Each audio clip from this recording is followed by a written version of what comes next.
the winters would come in Canada, and the snows would be so deep up over my head, and there were these drainage ditches too.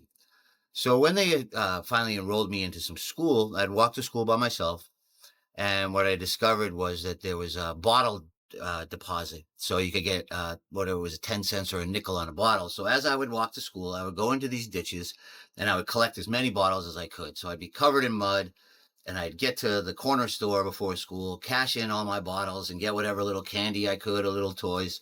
And then I'd walk into the school and be like, hey, here I am. And I would be late. And back then in those days, the teachers could hit you.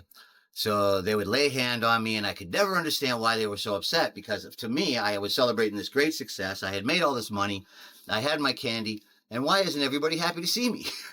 So my judgment on what was right and what was wrong started off skewed, I guess. There was a distortion to it from a very early age, because the behavior of the people around me was questionable.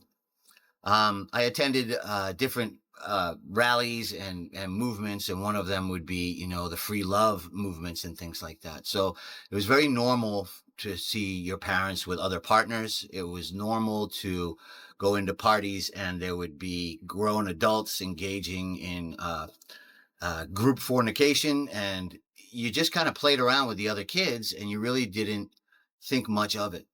And that was a kind of later on that started to be a weird reality. There's pictures of me, with the babysitters, with beers in my playpen, smoking on the pop pipe, and then, trying to go into schools and find structure. One of the things that ended up happening was I would be part of this thing in the park, and they call it this network, and so we'd go to the park, and I would have bags of marijuana in my front pockets, little bags of marijuana, and the adults would have, bigger bags of marijuana, and sometimes Quaaludes or LSD, things like that.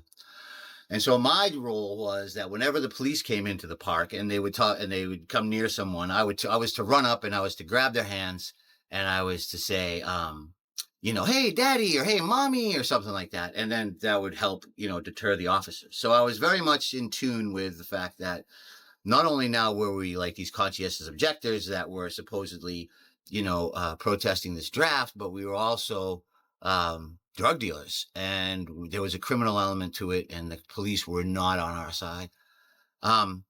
So due to the poverty that we lived in and the lack of things, I had some friends from school, and I would go to their houses and sort of invite myself to have lunch and things like that. And so I also noticed that they had a lot of comic books and toys.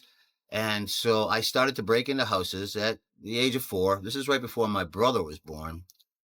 And I would steal their toys. I would steal their comic books, things like that, and make my way back home. And people were, intoxicated at home, and they didn't pay attention to all the new stuff I have and never questioned it. So one day I was walking down the street, and I remember I had this little plastic totem pole that I had stolen from this kid's cowboy and Indian collection at the house. All of a sudden, his father is walking directly toward me on the sidewalk, and I have nowhere to go. I don't know what to do with this toy.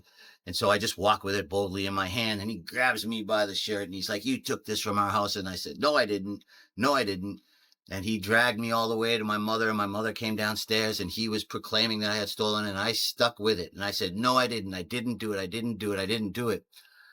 And even though I was caught red-handed and that item was there, the more that I said that I didn't do it, my mother was convinced eventually that I didn't do it, and this guy was my enemy. So I learned another lesson that day, now they call it gaslighting, right? Was the more that I could convince somebody that the reality that they were seeing was not really the reality that was happening, I was able to get away with things that in a way, because I was so sort of convinced or determined to sort of maintain this type of lifestyle at such a young age.